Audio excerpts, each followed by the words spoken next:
Lovers of food love the Rio Casino here in Las Vegas. But I tell you what, when it comes to pool, top-class action is on the menu this week. It's the partypoker.net World Masters.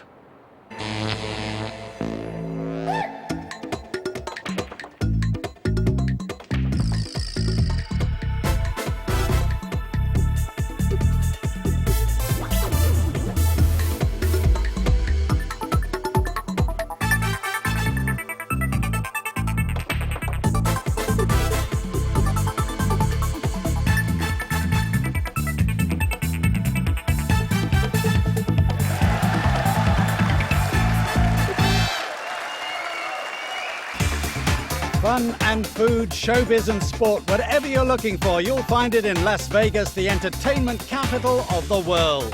This week, 9-ball pool steps into the spotlight with the world's leading players competing in the partypoker.net World Pool Masters. 16 players from 19 nations looking for a share of the $62,000 in prize money. The rules, well, all matches in every round are a race to 8 and the winner of each rack breaks. As ever, players lag to decide who breaks first. A combination of 3 balls must either be potted or pass the head string from the break. Otherwise, play passes to the opponent. Players are using a 35-second shot clock. If they don't play in that time, it's a foul. Their opponent has ball in hand. The defending champion Thomas Engert of Germany is out, so in the quarterfinals, Rodney Morris takes on Alex Pagulayan, and Bustamante faces the winner of our next round 1 match, Imran Majid of England, against Shane Van Boening of the USA. In the bottom half of the draw, some real entertainers, including Tony Drago of Malta. But now it's time to join our commentators at the Riviera Hotel, Jim White, and first, Phil Yates. Welcome everyone to Pool Heaven, the Riviera Hotel and Casino in Las Vegas, Nevada. Mind you, for poor old Bruno Moratori, it was pool hell, beaten 8-1 in the first round by Francisco Bustamante, who justified his favouritism for the title. Now in this one, we've got a match involving a player who I know you hold in very high regard. Absolutely right, Phil. Shane Van Boening, the South Dakota kid. He's the reigning U.S. Open champion, undisputed best player in America right now. But I'll tell you what, he's up against Imran Majid. In terms of experience in invitational events like this, edge to Imran Majid. And I'll tell you something else. Majid is the type of player that relishes being the underdog. Well, he's a decided underdog in this one. Will the Union Jack be flying high in Las Vegas? We'll soon find out. Let's meet the players. Firstly, would you please welcome from the USA and the former US Open champion, it's the South Dakota kid, Shane Van Boening!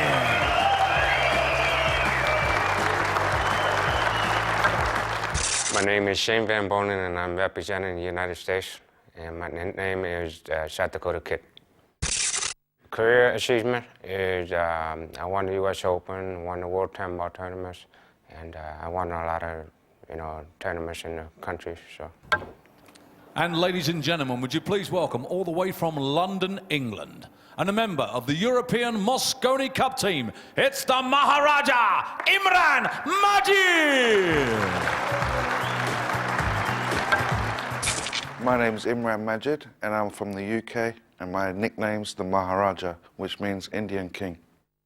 My best career achievement has got to be making the Mosconi Cup team a couple of years ago, and we didn't lose it, we didn't win it, it was actually a draw, so I wasn't part of the losing team or the winning team, but it was a great achievement for me to be there. Let's get the action underway then. Referee in charge from Scotland, Michaela Tabb.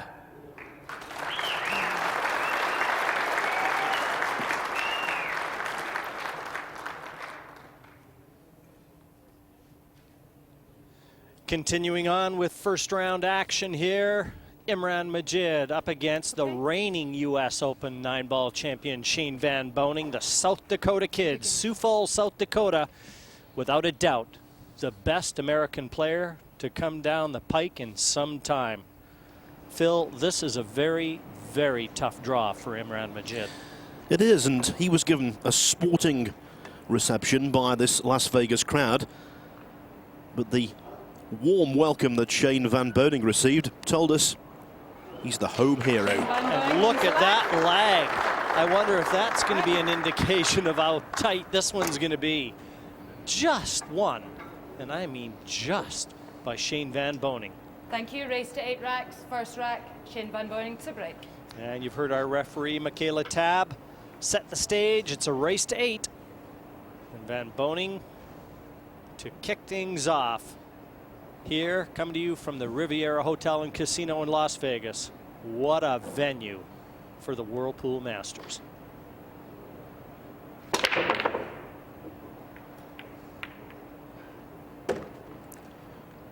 Luke Bridge, plenty of power on the one ball. Could not be better. Well, if this wasn't the opening rack, Phil, I'd probably say Shane would be favored to run out here.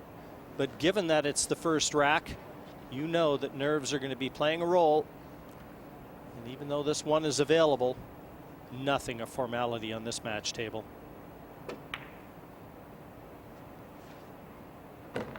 Never touched a cushion. And perfectly onto the 2.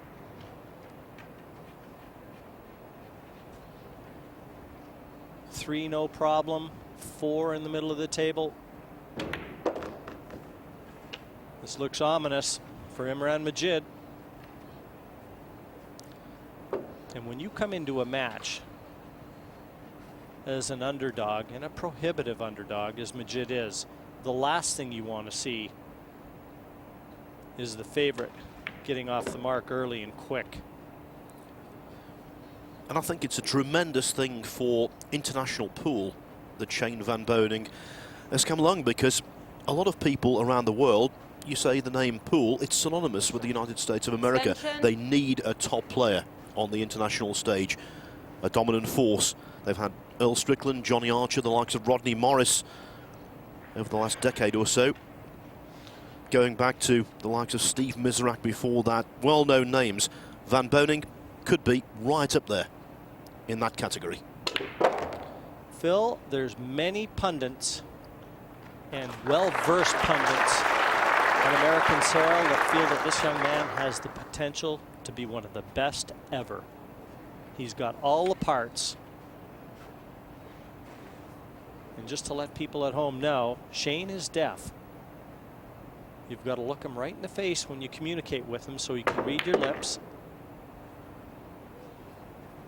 Now, he didn't quite negotiate the contact to the 6 there, and I think the 6 is available. Don't know whether it passes the 9 into that corner. Shane's having a quick look. If not, it's a thin cut to the opposite corner pocket, and this would be into a blind pocket and very missable. But I think it goes past the 9. Big shot, early stages. Now, something to bear in mind too, with that shot clock, the 35-second shot clock that these players have to adhere to, Van Boening may not hear that buzzer. I wonder if Michaela's going to be touching the table as she did in the Mosconi Cup. Good point, Jim. The reason being, Shane won't be able to hear that buzzer. And so he has to be made aware that only 10 seconds remain, and that's what that buzzer signifies. And just slightly overhit what would have been ideal position on this 9. But once again, given that it's the first rack, anything missable. Yes, hearing impaired, but certainly not when it comes to holding himself together under pressure. You can say that again, Phil. Deposits the 9, and Van Boening with a break and clearance. Those have been at a premium to start things out here. First round action against Majid.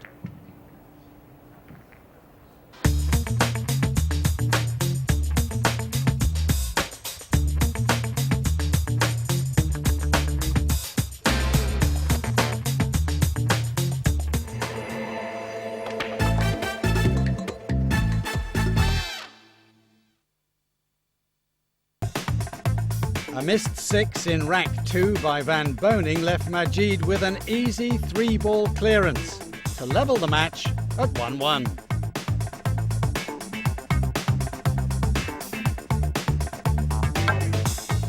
Into rack 3 now, and a mini safety battle was eventually won by Majid, who moved into a 2-1 lead. Imran Majid, 2-1 in front. Just focusing now on the break. Imran Majid to break, leading by No 2 success racks to on his 1. last one.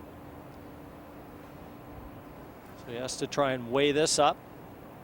Take notes on how these balls are splitting and the area that he's attacking them from.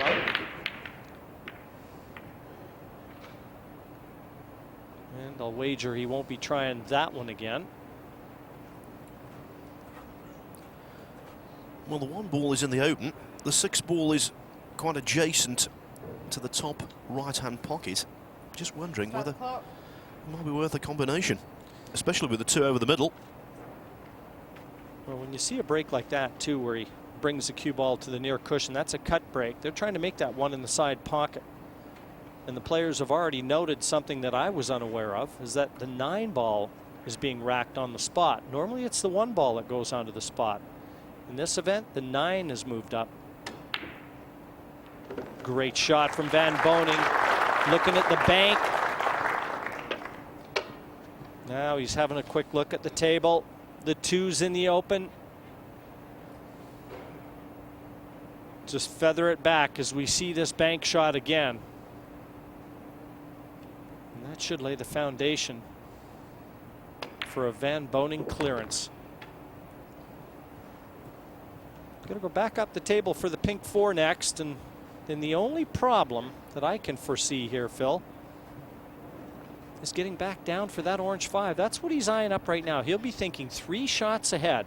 So the angle in making this 3 that he leaves himself on that pink 4 will determine how he attacks the 5 next.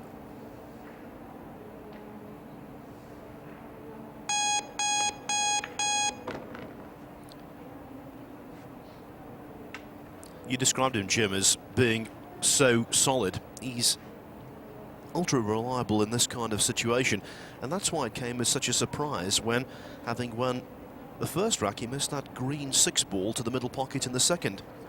Extension. Quickly asking for his extension. Both players allowed 1 extension per rack, buys them another 35 seconds. And I think Shane understands that this is the key shot in rack number 4. He certainly doesn't want to give Majid a 2-rack advantage. It's a short race, a race to 8, and that is a sprint in pool terms. This is the shot now. He's elected to leave himself from that 4.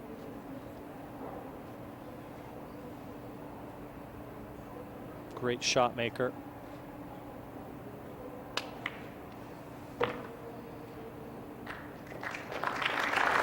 Got a very long cueing action, and he can move that cue ball around the table with ease.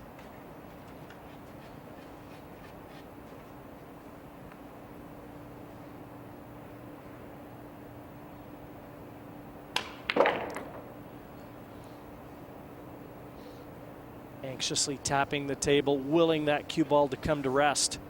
But he's overhit that by about a foot. He actually cued that one too well for his own good. Now the position going to be a little trickier. A very thin cut here on the 7. He's going to have to go around the back, and just look at how he's judged the speed of that shot. Had to travel a lot further with that cue ball.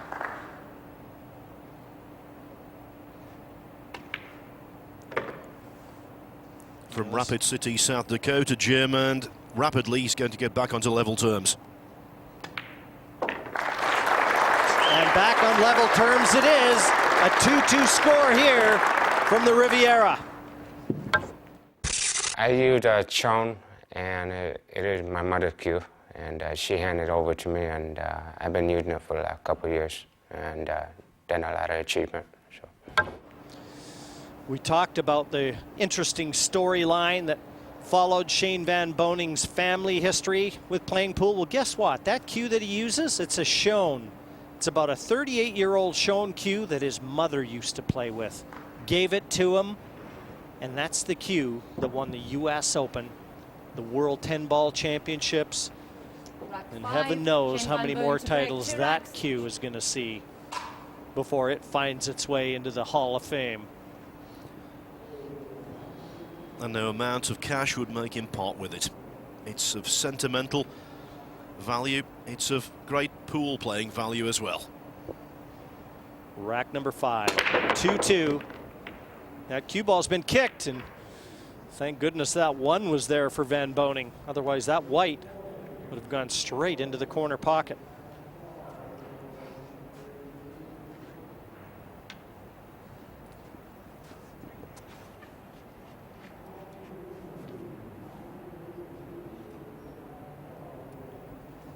Very thin clip.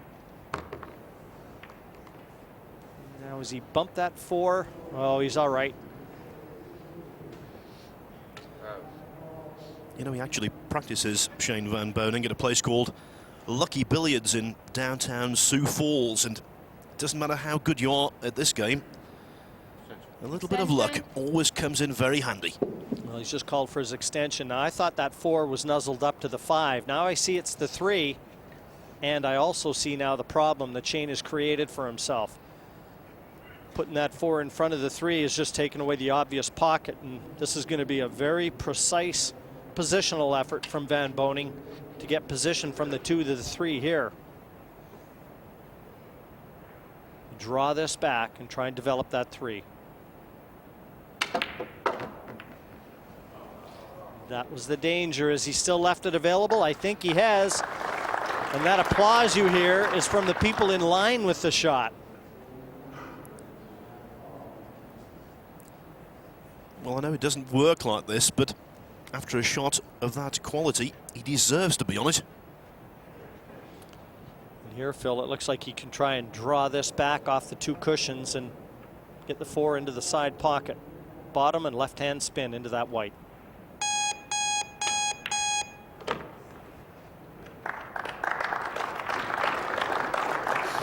And now back on the rails again.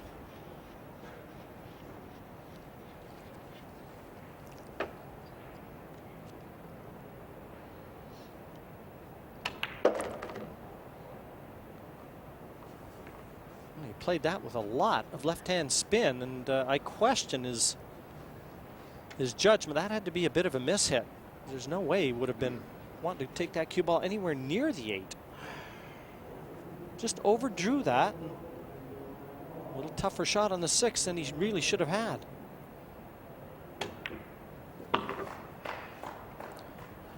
And of course, the knock-on effect. It's a very good point, Phil, and we see it all the time in 9-ball. One poor positional shot leads to harder work down the road. And now Van Boening is going to have to pull out a dodgy 7.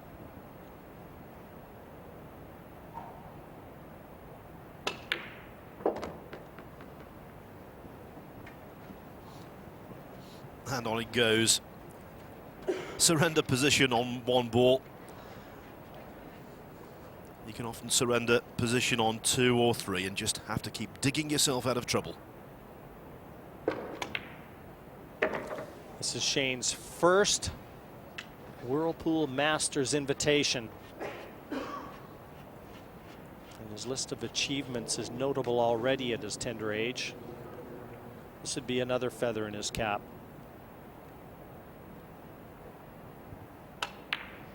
Gets the 9 and reestablishes that 1 rack lead at 3-2 in front. Van Boening will have the break in rack number 6 in the race to 8.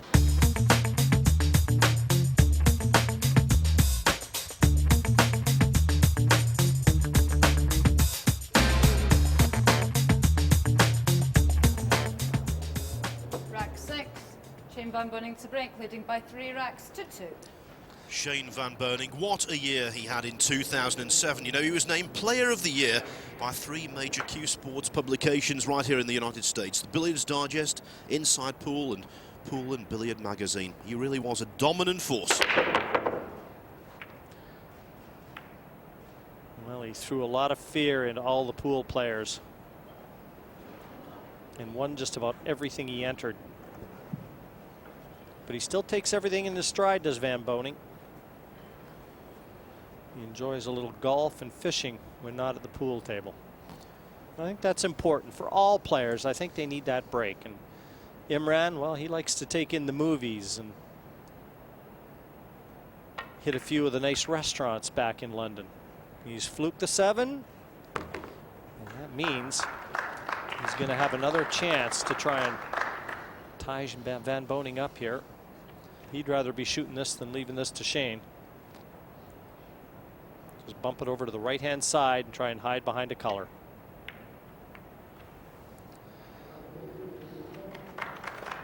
Yes, when you're from the Dakotas, as Shane Van Boening is, that golfing season is pretty short. Playing indoor sports, that's much more recommended. Well, this is a tough escape. Yes, and rubbing salt into the wound for Van Boening is the configuration of the ball suggests that the first mistake here could be the end of rack.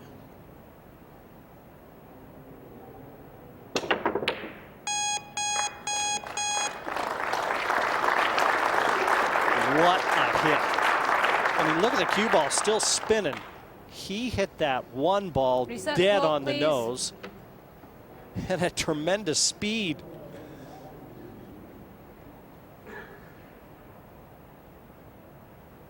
Imran has to feel like, what did I do to deserve this? Extension. Well, no surprise to anyone that he's called for his extension. If you don't need an extra thinking time on this shot, you never will. Been practicing at the Q Club here in Las Vegas. Owned by a good friend of mine, Henry Nojak. Himself a very good player in his own right. Been looking after both Imran and Tony Drago. Foul shot. Ball in hand. Well, that was a tall order. He really has to feel cursed. He had Van Boening in trouble, and a great shot from Van Boening completely turned the tables on the Maharaja, and that might well see him 2 racks adrift. Everything in the open, Phil, and you've already noted they're there for the taking. Just thinking about that Q Club you mentioned. Must have seen some action over the years in this particular city. That's where all the great ones go when they come to Vegas.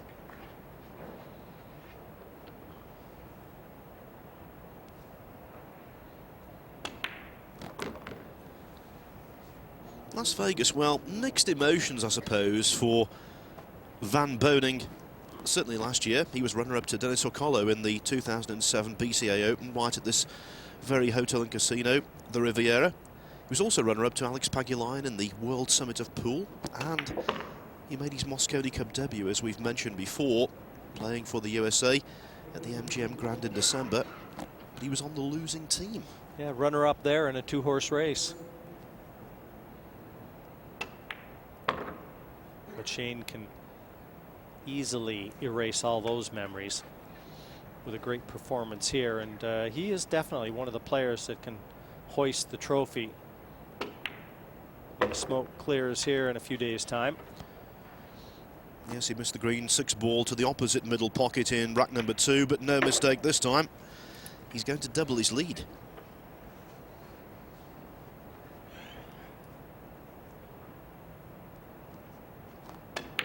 It was Imran Majid who was enjoying a 2-1 advantage before Van Boening's rattled off the last 3 racks in a row to go 4-2 clear.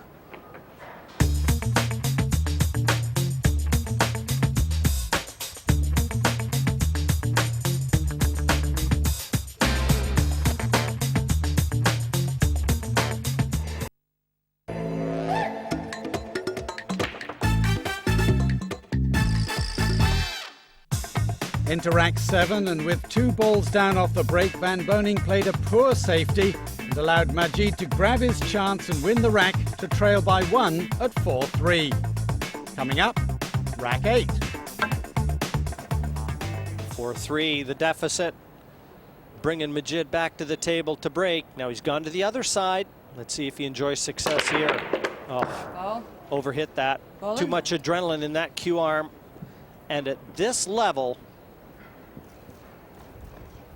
that will be disastrous. Straight onto the floor, ball in hand, bringing Van Boening out of his chair.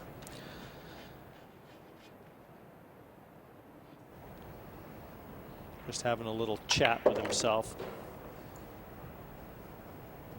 But that's a real showstopper, and he looks so composed. And he's the Nick Varner school of gum chewing. He's given that gum a workout, Majid. I don't think I've ever seen Nick Varner play a game of pool without having gum in his mouth. Yes, Nick Varner, a former WPA World 9-ball champion, I believe, in Seville, Spain. A Hall of Famer, Varner. And Majid would, he could do an awful lot worse than to copy somebody like Varner.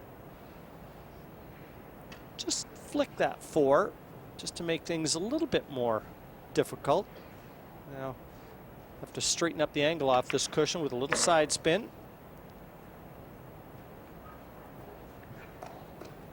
Got the 6 at the same half of the table. Just near the corner pocket. So again, just wants to float this into the side. Leave an angle on that 6 to get back up to attack that 7.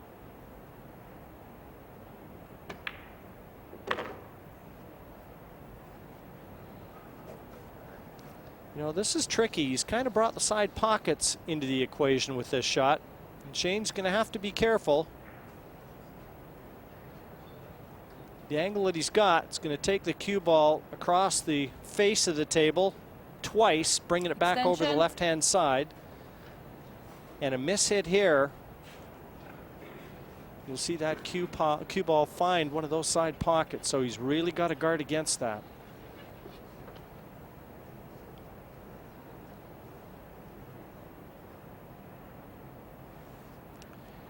He understands it.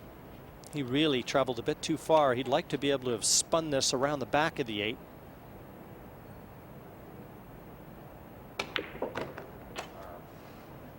Yeah, he knew it. He knew he was close to that side.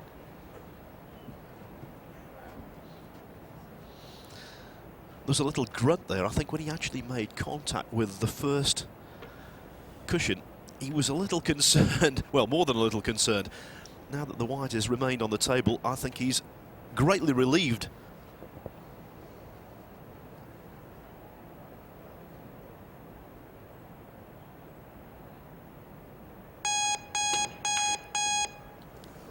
Well, I don't know whether or not Shane could hear that buzzer, but if he could, it couldn't have been more timely for Imran Majid.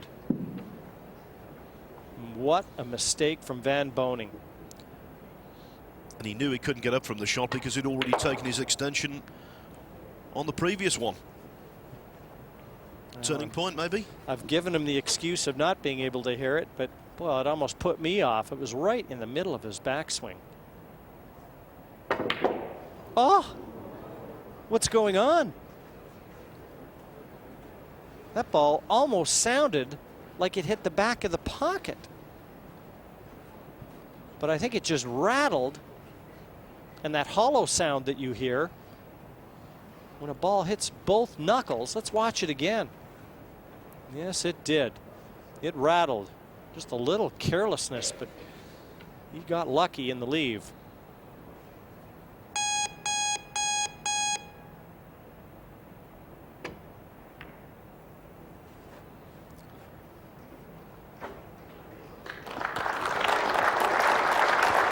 I think Imran can see this 8. I think he can see enough to try and knock it into the corner, and that would be spelling relief for him.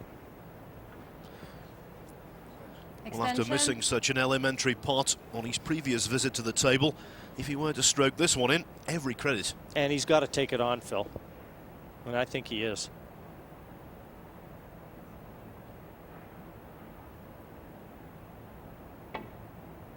What a shot.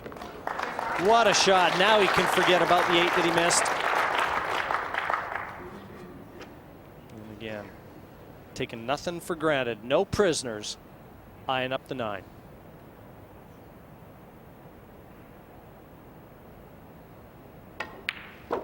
The first 8 racks have been split. Mr. and Mrs. Majid couldn't be happier. Their man's in the hunt. 4-4 from the Riviera. I love everything about 9-ball pool. The only thing I dislike is golden breaks. You know, a guy puts a 9-ball off the break, and I don't think there's really any skill factor involved in that. We've already seen one English contender heartbroken after a first-round defeat. It went hill-hill. Mark Gray almost pulled off a shock against Alex Pagulayan from the Philippines. In the end, Pagulayan came through 8-7. I'm just beginning to wonder whether this one is going to go the distance as well. Well, finally, Imran enjoys a little success from the break, and even more so, he's got that one sitting pretty. And this is just what you want to see at the halfway stage of a match that has absolutely nothing in it with reference to the score. Going to play the 2 into the corner pocket. He's got the 4 next over the right side. He'll probably draw this, just miss that 6, get that cue ball over. Might even play the 4 to the bottom right corner.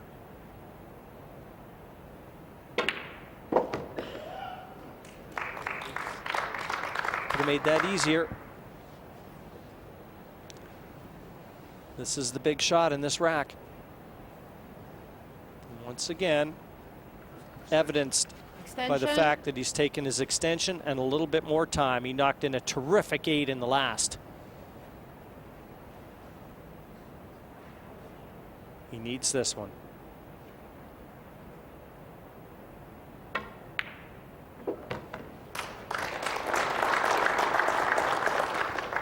Oh, what a great player Majid is. And I think he's getting better and better. Every time I see him play, his game just looks a little more solid to me. I think he's got the self-belief. Even if you look at his player profile, you know who he lists as his favorite? Himself. Yes, he qualified for this event by finishing 4th on the Euro Tour rankings. It's a tough school, that. And to be 4th tells you a lot about his consistency in Europe. Currently number 1 on the UK rankings. Gets the 9. The last 3 in a row. He repays the favor. He sat down for 3 racks from Van Boening and nails 3 back to go 5-4 in front, and with a break to come in rack 10.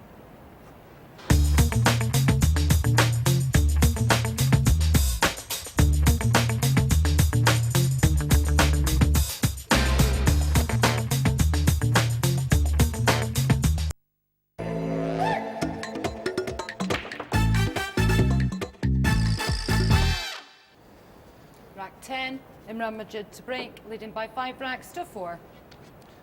Imran, I think, understands now the significance. This is a big break he's hitting here in rack number 10. If he can put a little distance, a little air between him and Van Boening, the pressure really falls on the US Open champion.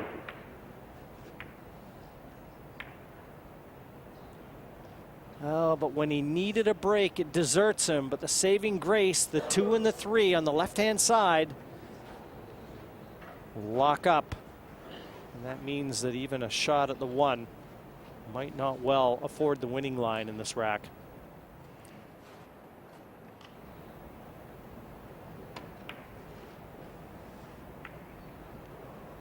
And now he's bumped the 9 into the weeds.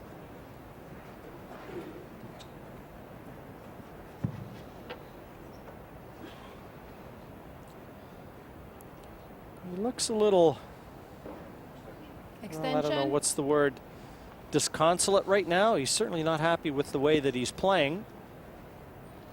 This match is still well and truly in the balance. This is a key rack, this one. And just a reminder that the reward for the winner is a quarter-final meeting with Francisco Bustamante.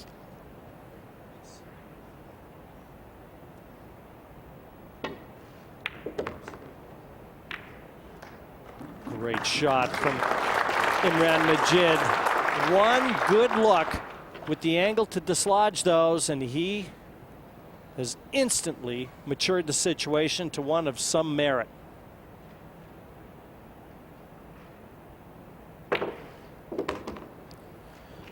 Well, for me, Jim, given the circumstances and the juncture of the match, the one ball that Majid has just spotted there to free things up, the shot of the contest so far. And Van Boening, when he went back to his chair, I don't think he thought that that half mistake on the one was going to cost him the rack. But it certainly looks to now.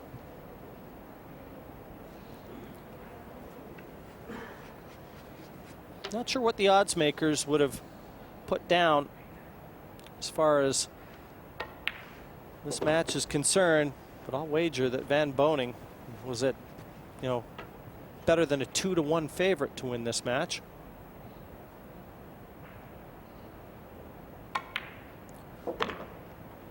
Majid's big win last season was the 2007 Dutch Open, undefeated in 9 matches there. Defeated the likes of Ralph Souquet, Thomas Engert, en route to the final, where he overcame Roman Hebler 10-7.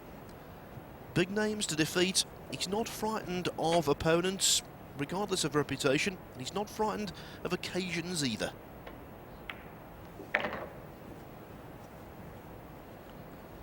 And as I've already mentioned, I just like the fact he came over a week in advance, Phil. It shows intent. And 4 racks in a row. 6-4 in front now of Van Boening. This match is well within his grasp. The shot that really turned the rack here, this long one, had to take the cue ball between the 5 and the 6.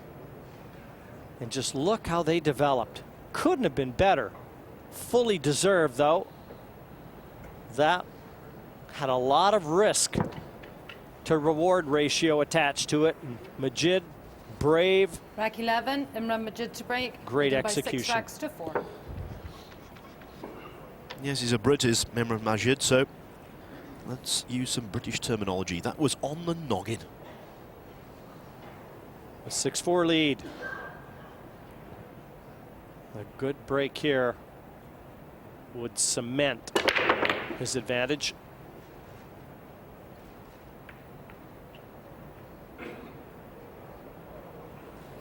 Now, does that 6 just come far enough to take the one away from Van Boening? Very close.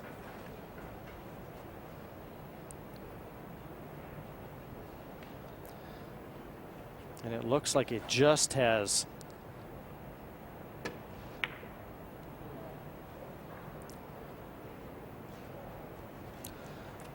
Now, does Imran feel that the combination is worth the chance? That's the only attacking option. And it has to be made.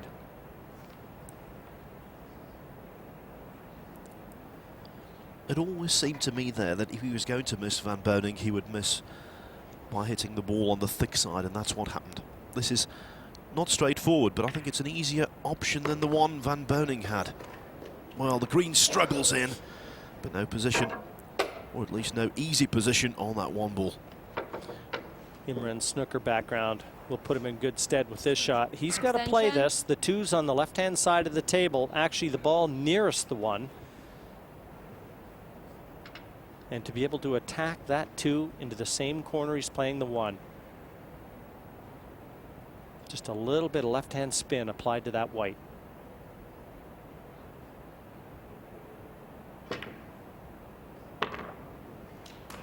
Perfect.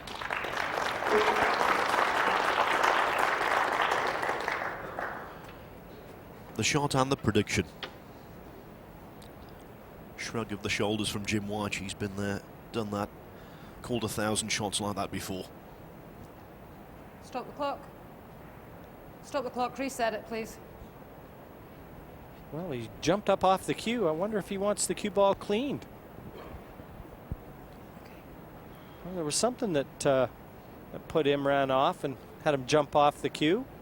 Not exactly sure what, but head referee Michaela Tab asked for the shot clock to be reset. 35-second shot clock. What a shot again. He is pulling out all stops.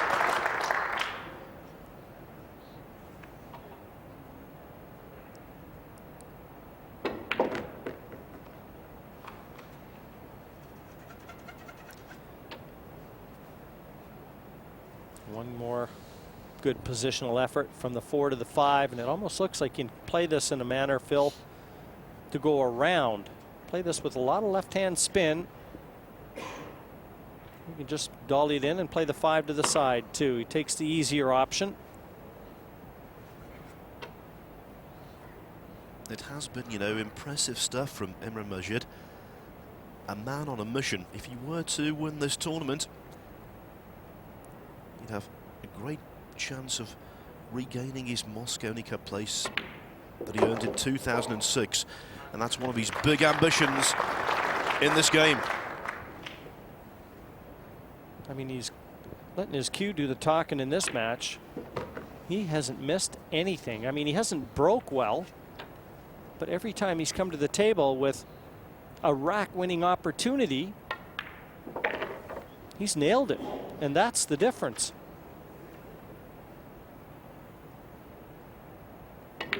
And he finds himself on the hill. He's won 5 racks on the spin. And it is a 7-4 lead to Imran Majid. Our first major shock in the 2008 PartyPoker.net Whirlpool Masters is on the cards.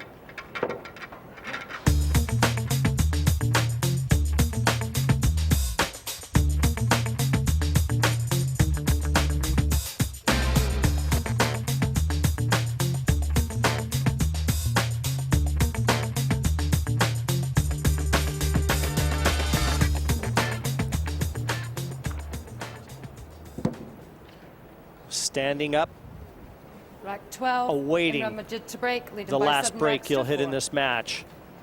And as always, a picture of concentration and composure, key elements to success in top flight 9 ball. 7-4 in front. And the 7 is down. And I think he might have a chance at the 1. Well, his body language suggested that he can get through. He looked at it, walked away from the table with that spring in the step.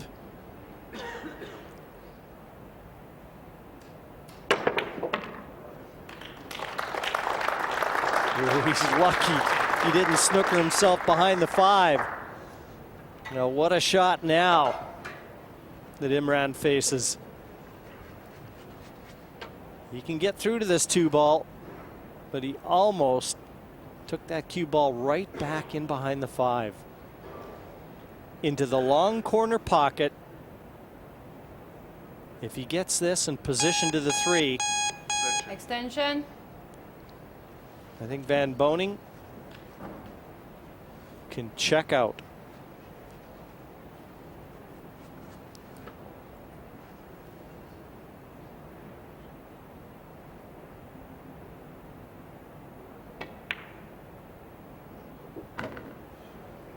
What a shot. What a shot from Majid.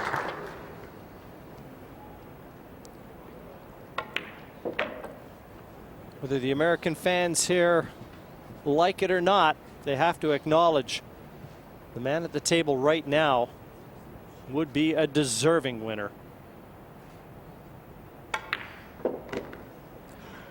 Well, one American into the quarterfinals already. The name Rodney Morris, who defeated the defending champion Thomas Engert by 8 racks to 3. Hard now, though, to believe that the Stars and Stripes will be flying proudly after this match. I'd be astounded if it did. Majid on the threshold of a major upset. I think under the circumstances and given the locale here that we're playing, one of Majid's best performances in recent memory. And look at that, punctuated with the cue in the air. He won the last 6 racks in a row to take out the U.S. Open champion. Imran Majid, an 8-4 convincing winner over Shane Van Boening. And look at Mrs. Majid. That story, that picture says it all. Delight in her son's performance. A happy Mr. and Mrs. Majid, delighted to see their son progress. This is how they line up in the quarterfinals in the top half of the draw. Rodney Morris of the USA taking on Alex Pagulayan of the Philippines, and the charismatic Imran Majid of England facing Django Bustamante. Next up, we move into the bottom half of the draw, and one of the matches that all the experts want to see. The King and the Young Pretender, or rather the Kaiser against the Prince of Pool.